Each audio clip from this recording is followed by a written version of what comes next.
E aí, galera? Professor Leonardo Martins, aqui da disciplina de Geografia do Brasil. Relembrando aí que nós estamos fazendo aquela bateria de exercícios voltada a GeoBrasil. Óbvio que o Enem cobra Brasil e geral, mas nós estamos dividindo GeoBrasil e GeoGeral. Eu, Leonardo, fiquei responsável pela parte de Geografia do Brasil e vamos tentar aqui, vamos fazer, pegar o edital ali da prova do Enem, do INEP e desenrolar todos esses assuntos, na realidade os assuntos que mais caem no vestibular.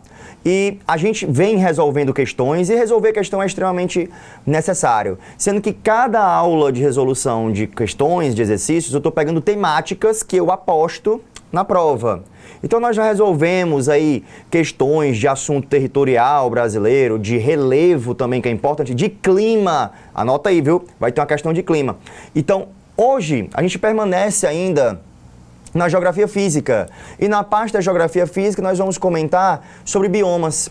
Ah, professor, não gosto de geografia física. Cara, a geografia física é cara de Enem.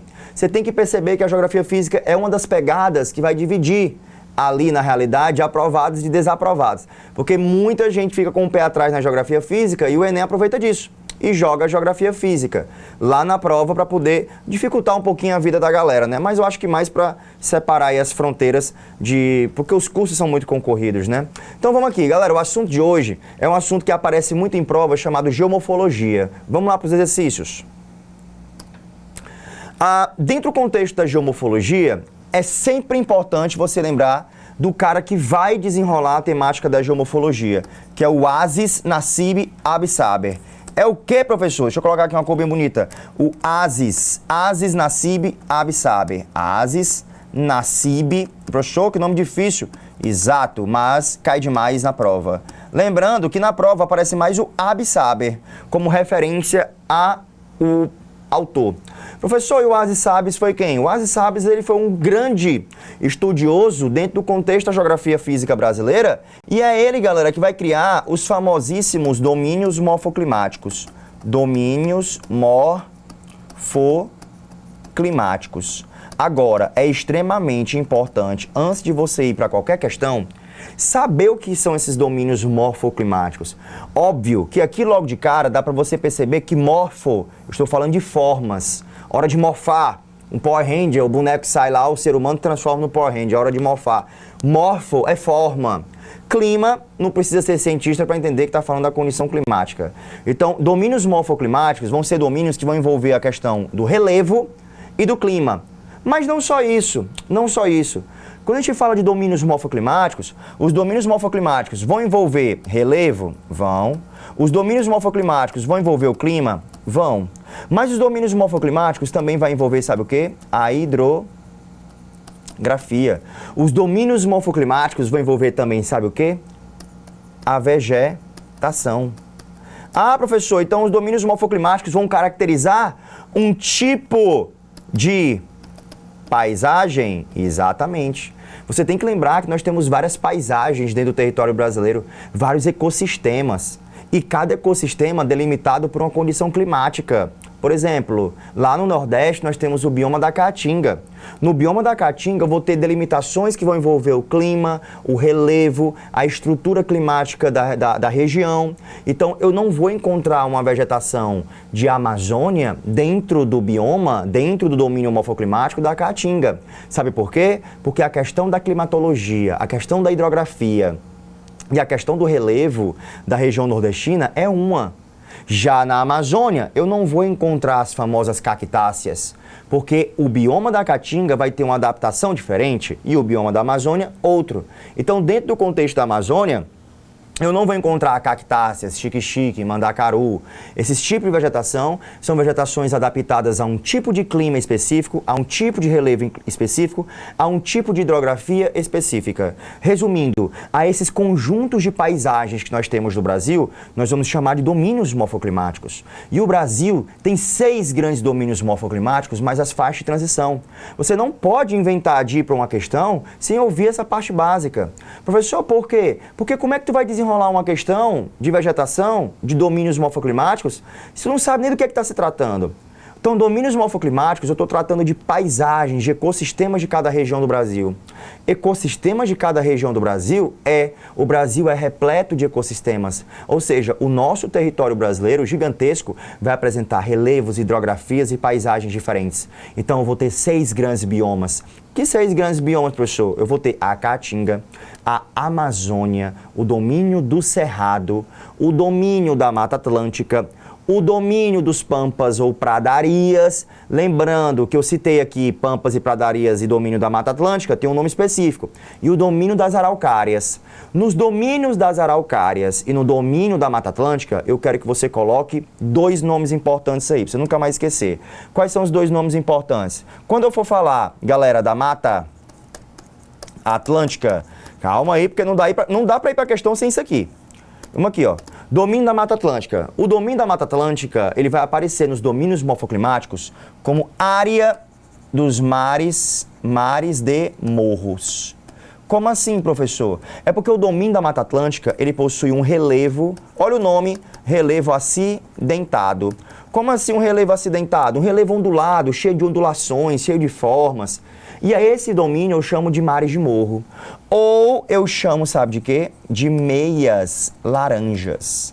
Ah, professor, isso é difícil. Não é difícil, não. Mares de morro, ondulações e meias laranjas. Mas, querendo te ajudar e sendo mais honesto com você, pode aparecer um termo mais difícil. E qual é esse termo mais difícil? É o termo denominado dentro do domínio da Mata Atlântica, que são as áreas mamelonares, tropicais, atlânticas. Áreas mamelonares, tropicais, atlânticas. Certo? Esse é o nome que aparece na Mata Atlântica. Vamos para a questão. E também desculpe, o Cerrado. Cerrado pode aparecer com chapadões, áreas de chapadas ou chapadões interiores de cerrado. Como é que é, professor? Áreas de chapadas e chapadões, áreas de chapadas e chapadões, não é aquele chapadão colega que você conhece não, viu? Interiores, ok? Ou matas interiores. Pode muitas vezes aparecer, dentro do contexto cerrado, as matas ciliares, né? Que é uma característica do grande cerrado, tá bom? Vamos lá para a questão. Questão número 1. O segundo mais extenso... Eita, aí começa. O segundo mais extenso domínio natural brasileiro. Eu tenho certeza que você sabe qual é o primeiro maior domínio morfoclimático brasileiro. O primeiro maior domínio morfoclimático brasileiro, na realidade, é quase a metade do Brasil. 47% do Brasil é esse domínio morfoclimático. Quem é, professor? Domínio da Amazônia. O segundo, ele quer saber o segundo. O segundo mais extenso, deixa eu pegar uma cor aqui bem bonita. O segundo mais extenso domínio natural brasileiro caracteriza-se por estar associado ao clima tropical. Lembrando que o clima tropical do Brasil, no Brasil é 92% tropical. Mas existe um clima que caracteriza muito o centro-oeste brasileiro, que é o clima tropical típico. Cuidado com o tipo de clima tropical. Eu posso ter o tropical típico, que é o tropical da área central do Brasil, região de Minas Gerais, região ali de Goiás, região do centro-oeste brasileiro. Aí entenda, eu sei que Minas Gerais é sudeste, mas a região do centro-oeste é Mato Grosso do Sul e Goiás. A região centro-oeste ela é muito definida por esse clima tropical típico. O clima tropical típico é uma coisa, o clima tropical litorâneo é outra, o clima tropical semiárido é outra, o clima tropical de altitude é outro. Cuidado com o tipo de clima tropical da questão, tá? Tem uma aula de clima aí, viu? Tem uma aula aí de exercício sobre climatologia do Brasil. Então, o segundo mais extenso domínio natural brasileiro caracteriza-se por estar associado ao clima tropical, que possui estações bem definidas. É muito estranho esse clima tropical. Ele possui o verão chuvoso e o inverno seco. Mas essas estações são bem definidas. O Brasil não tem aquela característica das 4 estações bem definidas. Ah, o outono, primavera, verão, inverno. Isso não é uma característica do clima tropical brasileiro. Isso é mais uma característica de climas temperados. Por exemplo, na Europa, que são climas mais temperados, você vai conseguir ver as 4 estações. Porque os climas vão ser bem definidos. Mas no Brasil, não. No Brasil, os climas não são bem definidos. Nós vamos ter um clima meio que definido, que é o nosso tropical, que ele vai ser definido por ter um verão chuvoso e um inverno seco. Olha que louco, né? Verão chuvoso e inverno seco. Quanto à vegetação, predominam formações arbustivas que cobrem solo ácido. Aí deixa eu dar uma dica, galera, se você pegar uma questão no Enem, que apareceu o nome solo ácido, não perca tempo. Procure o gabarito que tem o nome bioma cerrado e vá para outra questão. Professor, por quê? Porque normalmente dentro das características do bioma do cerrado, eu vou estar falando de solo ácido. O que é um solo ácido? Estou falando do pH. Como assim, professor? O pH, todo solo vai ter um grau de acidez. E o cerrado, para diminuir essa acidez dele, existe uma técnica agrícola chamada calagem. Que, professor? Calagem. A calagem é quando eu pego uma base alcalina. Eu não vou falar base básica não, porque fica feio. Na realidade, o nome é base alcalina. O que é uma base alcalina? Uma base alcalina é com um teor de acidez baixa. Então, preste muita atenção. Existe uma técnica chamada calagem, onde eu pego o cal ou o quartzo, que são minerais básicos, e jogo ali no solo e vai diminuir a acidez. O Brasil é o segundo maior produtor de soja do planeta. A maior produção de soja do Brasil está no Centro-Oeste. E o solo do Centro-Oeste é ácido. E como é que a gente consegue ser o segundo maior produtor? Utilizando uma técnica agrícola chamada calagem. Então vamos lá. Formações arbustivas. Galera, dentro do contexto das paisagens climatobotânicas do Brasil, eu tenho o porte da vegetação. Como assim, professor? O porte da vegetação. Isso aqui pode cair na geografia e na biologia, viu?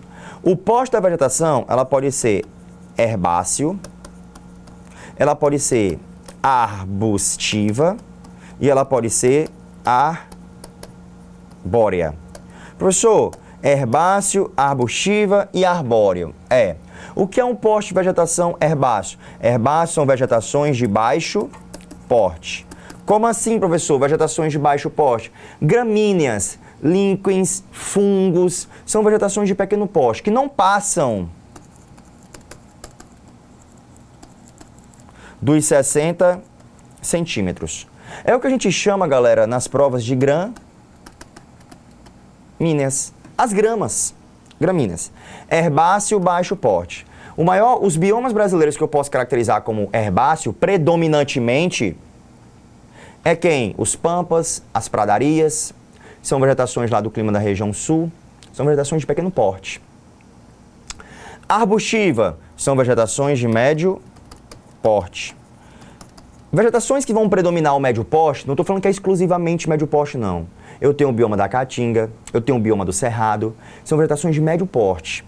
7 metros no máximo, 10 metros no máximo. Arbóreo, vegetações de altíssimo... Peraí que os dois S aqui ficou meio bugado, né? Arbóreo, vegetações de altíssimo ou alto porte. Como assim, professor? Exemplo de vegetações de altíssimo porte. Eu tenho, sabe quem? A Amazônia. Eu tenho as araucárias. Eu tenho vegetações de altíssimo porte. Eu tenho a mata dos cocais. Mata dos cocais. E eu tenho a própria Mata Atlântica. Ah, professor, precisa saber esse porte? Precisa. Precisa saber. Não porque eu quero encher linguiça, mas porque na prova aparece. Aí quando aparece, não sei o que é o porte da vegetação. Pois é, tá aí, viu? Herbáceo, arbustivo e arbóreo. E o que é que tem a ver com a questão? A questão vem e joga isso aqui no teu peito, ó. Formação arbustiva. Herbáceo, arbustivo, arbóreo. Se tu não souber o que é um arbustivo, tu não resolve questão nenhuma de bioma. Porque toda questão do Enem que trata bioma, ele traz o porte. E adivinha? Pode ser uma questão da biologia. Então, a ideia da resolução de questões não é o número de questões que você vai fazer, mas é você pegar a questão, destrinchar e aprender o assunto. Aí é show, tá? Aí volte para cá. Solos ácidos. Solos ácidos, eu tenho o cerrado. O texto apresenta características do seguinte domínio natural. Domínio do cerrado. Gabarito, item C. Não pode ser as araucárias, porque a araucária não vai ser arbustiva, é arbóreo e nem tem solo ácido. Não pode ser a caatinga, porque a caatinga não compõe solos ácidos. E ele define aqui, ó, galera, ó. Gente, é sério, eu fico resolvendo a questão e fico querendo destrinchar a questão, é só para tu ver que aqui não tem enrolação, aqui tem conhecimento. Clima tropical. O clima do semiárido da caatinga é tropical? Não, acabei de dizer, é semiárido. Então não tem como, olha, a questão, cara, ela trabalha muito bem direito, muito bem feita. Então, na realidade, clima tropical. Quando você vê o nome clima tropical, você pode tirar logo a Caatinga da história. Porque a Caatinga não tem um clima tropical, ela tem um clima semiárido. Mares de morro, ele está falando, por que é a importância de saber o que é mar de morro? Sabe o que é mar de morro? É a Mata Atlântica. Galera, é por isso que eu começo a aula dando o caminho. Porque se eu não te der o caminho, eu vou chegar aqui. Vamos, galera, primeira questão. O segundo texto, mas não tem sentido eu chegar aqui lendo uma questão e te dizer só o gabarito. Porque não tem sentido. Tu tem que saber o assunto. O que faz você ser aprovado não é gabarito. O item A tá aqui. É como a coisa chega na resposta, tá? Então eu preciso mostrar pra você detalhadamente, tá bom? Trabalho sério, viu, galera? Eu trabalho sério, é assim que é o trabalho. Então vamos lá, ó. Mar de morro, não. Mar de morro é a Mata Atlântica. E na realidade, a Mata Atlântica, ela vai ter um clima tropical. Mas tropical litorâneo. E ela não tem solos ácidos. O solo da Mata Atlântica é muito parecido com o solo da Amazônia. Por quê, professor? Reza a lenda que a Amazônia e a Mata Atlântica já foram uma vegetação só, unidas em raízes e plantas, e foram separadas, como o dia é da noite. Pela ação de quem? Ação antrópica do homem. Então veja só, a Mata Atlântica, ela tem um solo lavado também, um solo lixiviado, devido ao processo de chuvas. Isso antigamente, hoje não mais, porque só resta 4% da Mata Atlântica. Então não tem como ela gerar grande carga de chuva, igual a Amazônia, que tem índices pluviométricos anuais de 3.000 milímetros. Item é a Amazônia. A Amazônia também está errado porque já no começo da questão ele começa com um clima tropical. O clima da Amazônia é o clima equatorial. E o solo da Amazônia não é um solo ácido, é um solo pobre em argilo-minerais. É um solo lavado, lixiviado. Anota isso aí. Lixiviação, processo de lavagem dos nutrientes do solo. Primeira questão, item C. Tá, galera? C de coração. Vamos para a segunda. Assinale a alternativa que apresenta uma região do Brasil que é recoberta por uma vegetação herbácea ou campestre. Herbácea ou campestre. Tá vendo por que é importante explicar? O que é herbácea? Vegetações herbáceas são vegetações de pequeno porte. Vegetações herbáceas são as gramíneas de pequeno porte. E campestre. Sabe aquele cenário do Teletubbies? Eu posso falar Teletubbies, não posso, Carla? Não tem um cenário do Teletubbies? Aquele cenáriozinho onduladozinho? Pronto. Aquele cenário do Teletubbies é um cenário de pequenas vegetações campestre. Onde eu tenho o quê? Só aquelas ondulações e a vegetação de pequeno porte. Teletubbies foi gravado no Brasil. Não foi, tô brincando. Mas é só pra você ter uma ideia. Aquilo ali, galera, é uma vegetação campestre. Ó, assinale a alternativa que apresenta uma região do Brasil que é recoberta por vegetação herbácea ou campestre. Ele está falando das vegetações que nós chamamos de gramíneas. Aí pronto, aí ó. Aí por que é importante tu entender o clima do Brasil? 8% do Brasil tem clima subtropical. O que é o clima subtropical, professor? É aquele clima mais frio, mais diferentão que nós temos no Brasil, que fica abaixo do trópico de Capricórnio. É o clima diferentão do Brasil. É o clima mais frio. Resumindo, ele está falando de clima subtropical. Se o clima é subtropical, todos os itens aqui que tiver uma vegetação, como o item A, sertão nordestino, dá para tu saber que não é a resposta. Pô, cara, o sertão nordestino tem um clima subtropical? Não tem. Então deixa eu logo adiantar aqui, ó. O item A tá falso, tá? Clima subtropical. O nosso clima subtropical é aquele clima que vai ser muito influenciado pela MPA. O que é MPA? Massa polar atlântica, ou seja, uma massa fria, a única massa fria do Brasil. Tem uma aula sobre isso, viu?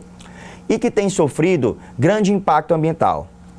Galera, um tipo de vegetação que tem sofrido um grande impacto ambiental, deixa eu te dizer uma coisa. Professor, mas na região sul brasileira, já que é gramínea, não vai ter grande impacto ambiental. Cara, gado, vaca. O senhor tá endoidando? Não, é porque eu tô precisando de uma cor bem bonita aqui, ó. O gado. A pecuária, pronto, pra ficar mais bonito. Pra ficar mais técnico, né? Pra dizer que eu não... professor, tá falando gado, é pecuária. Beleza, pecuária. A pecuária, na região sul brasileira, a nossa região sul brasileira tem uma grande produção de carne. Uma grande pecuária leiteira e uma grande pecuária de corte. Pô, professor, o que tem a ver com a aula? Cara, ele tá falando aqui, ó, sofrido um grande impacto ambiental. Tu sabe qual é o grande impacto ambiental que o gado, a pecuária, causa na região sul do Brasil? é a famosa compactação. Ei, questão de prova, hein? Questão de prova, compactação do solo. Compactação do solo. O que é a compactação do solo? Mano, de tanto gado pisar no solo, vral, vral, vral, vral, putucó, putucó, você vai ver na realidade que o gado vai compactar o solo. E o que é um solo compactado? A permoporosidade do solo não vai acontecer. Como assim? O que é a permoporosidade? Permoporosidade, permeabilidade, porosidade, poros do solo. E para que o solo quer poro? Para respirar. E para que o solo quer respirar? O solo não precisa respirar, mas as plantas precisam. Então, se eu tiver o pisotear do gado no solo, vai causar um solo compactado, duro. Adivinha quem que vai morrer? As plantas. Por que, professor, os vegetais vão morrer? Porque não tem oxigenação. O nome desse grande impacto ambiental é compactação do solo. Então, quando ele fala do grande impacto ambiental na região de clima subtropical, ele está falando do grande impacto ambiental na região do clima do sul, na região sul. Ele está falando da compactação do solo, o pisotear do gado. Beleza? Beleza. Tendo como consequência a formação de extensos areais. O que são areais, né? A tirada do solo. Ei, galera, ixi, mas acabei de ver, hein? Quando eu vejo, ó, é questão da prova, viu? Olha o nome do problema ambiental, ó. Arenização. O que é a arenização? A remoção da vegetação do solo, o pisoteado do gado e a remoção dos vegetais do solo vai causar uma arenização do solo. O que é uma arenização do solo? É a tirada da cobertura, e quando eu tiro a cobertura vegetal, eu deixo o solo poroso, eu deixo o solo arenoso, eu deixo o solo fofo. Fofinho. Então, o solo fofinho, fofo, arenoso, poroso. Aí, volte para cá. Tendo como consequência a formação de extensos areais. Esses extensos areais é o que eu chamo de arenização. Lembrando que a região sul brasileira também sofre com uma expansão de fronteira agrícola, né? Dentre as causas desse impacto, podemos citar a pecuária. Tinha nem lido, ó, galera, ó. Não tinha nem lido, ó. Eu escrevi pecuária bem aqui, ó. Tinha nem lido ainda, ó. A pecuária extensiva. Ei, cuidado, viu? Veja só, o que predomina no Brasil é uma pecuária extensiva. O que é uma pecuária extensiva? Uma pecuária com baixo nível tecnológico, onde o gado corre solto. Se o gado corre solto, compactação do solo. E o que é uma pecuária intensiva? É uma pecuária com grande nível tecnológico. Ah, professor, então não tem pecuária intensiva no Brasil? Tem pecuária intensiva sim, mas predomina no Brasil a pecuária extensiva e vai ter essa intensiva no Brasil mais na região sul, certo?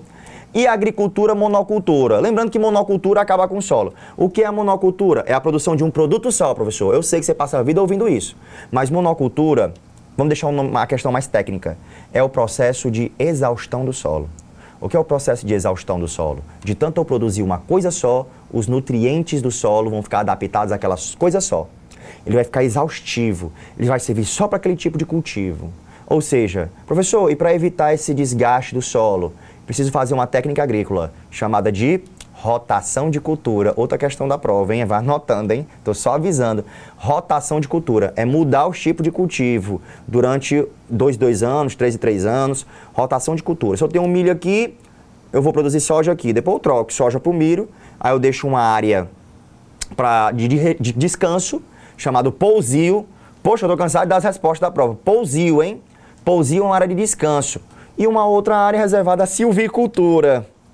O que é a silvicultura? É o plantio de árvores. O nome silvicultura não lembra outra coisa a não ser o Silvio Santos. Mas o que é a silvicultura? É o plantio de árvore. Plantar árvore para quê? Porque quando caem as folhas das árvores no solo, eu tenho uma recomposição de nutrientes chamada matéria orgânica vegetal, a liteira, lá no estudo da pedologia dos solos, tá? Aí volte para cá, ó. Aí ele fala, dentre as causas desse impacto, podemos citar a pecuária extensiva. Galera, para chegar no item, você tem que ver que ele está falando da vegetação herbácea ou campestre. E outra coisa, clima subtropical. Sertão é subtropical? Não. O Pantanal, que fica na região centro-oeste do Brasil, vai ter clima subtropical? Não, não vai ter. Corta o Pantanal. Campanha gaúcha, eu sei que apelaram. Porque na realidade ele precisa ter colocado campos, ou pampas, ou pradarias. Ah, professor, mas o gabarito é o C? O gabarito é o C.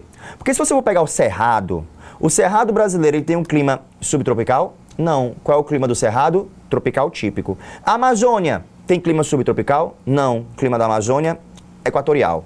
Gabarito, item C, novamente de califado, lá da galera do Estado Islâmico, certo? Segunda questão, item C, próxima questão.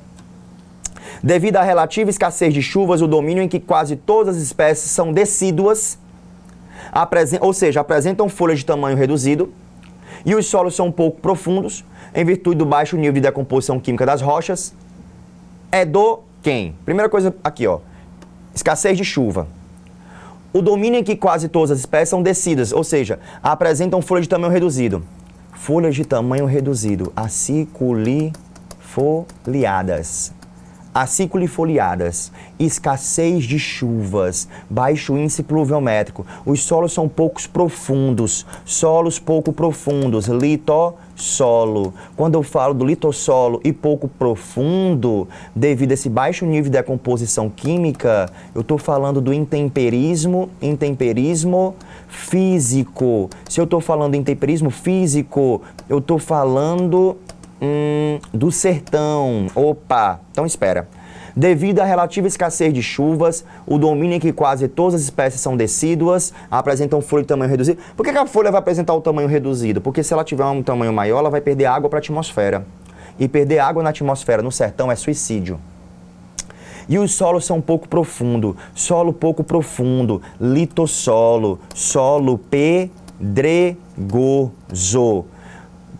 Em virtude do baixo nível de decomposição química. Quando eu falar de decomposição química, eu estou falando da água. E quando eu estou falando da água, eu falo do processo de dissolução.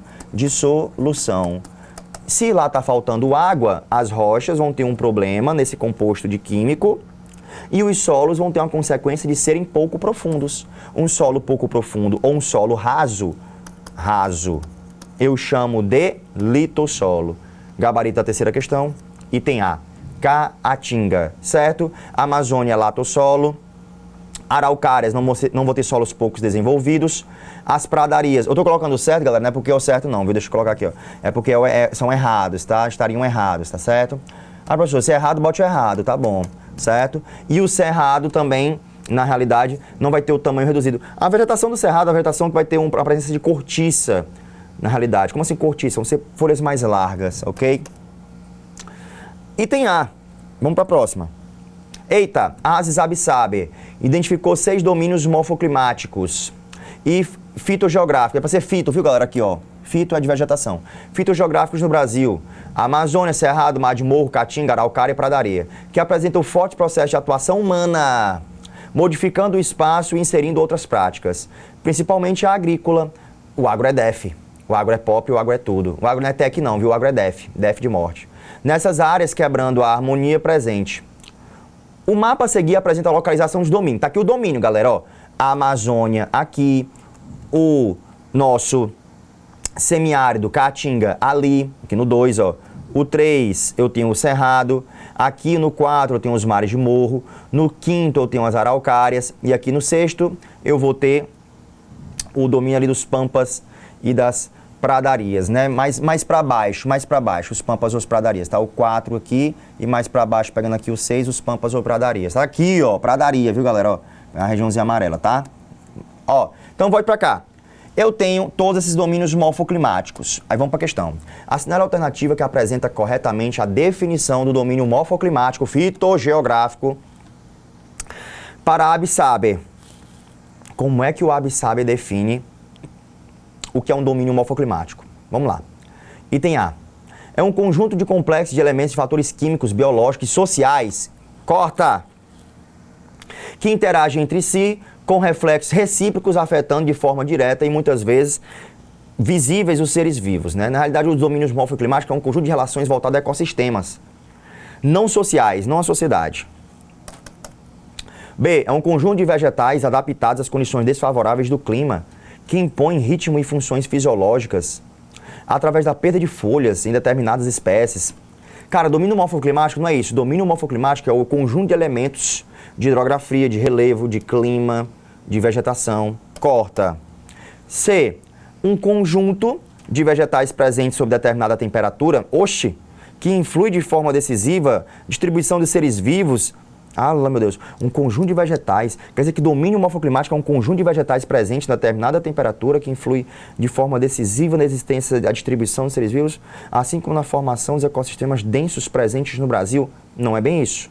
Domínio morfoclimático não é apenas um conjunto de vegetais, é a relação do relevo, do clima, certo? Que influi de forma decisiva. Não, aí você está falando de determinismo geográfico. Não é de forma decisiva, o meio ambiente, porque o ser humano pode influir nessa relação. O ser humano pode influir na questão do relevo. Item C falso. Oxi, tô terminando. Entender. Um conjunto espacial que se caracteriza pela heterogeneidade de seus componentes, suas estruturas, fusões, relações, que integrados formam um sistema de ambiente físico, químico, onde há exploração humana progressiva e regressiva. Complexo, né? O item D. Item E. Um conjunto espacial de certa ordem de grandeza territorial, de centenas de milhares de quilômetros quadrados de área caracterizado por um esquema coerente de feições de relevo, tipo de solo, vegetação... Eita! Olha o E como é completo, ó. Um conjunto espacial, um espaço, de certa ordem de grandeza territorial, de centenas de milhares de quilômetros quadrados de área, é só você ver aí os domínios morfoclimáticos brasileiros, caracterizado por um esquema coerente de feições de relevo. Olha a feição da Caatinga, olha a feição da Amazônia, olha a feição das araucárias, feições, paisagem, relevo, solo, formação vegetal, condição climática e hidrológica. Item E é o gabarito. Então, galera, fica a dica aí, ó, dos domínios morfoclimáticos brasileiros. Qualquer dúvida pode mandar via Instagram, direct, Leo Martins Nardo. Leo Martins Nardo. Valeu, galera. Até a próxima aula.